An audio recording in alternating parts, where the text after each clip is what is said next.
أعوذ بالله من الشيطان الرجيم. بسم الله الرحمن الرحيم.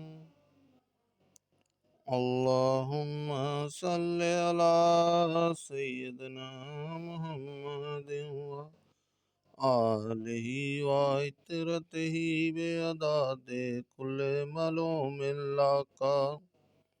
أستغفر الله الذي لا إله إلا هو الحي القيوم وأتوب إليه يا حي يا قيوم.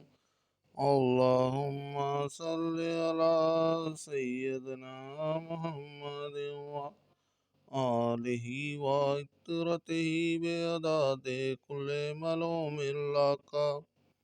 أستغفر الله الذي لا إله إلا هو الحي القيوم وأتوب إليه يا حي يا قيوم.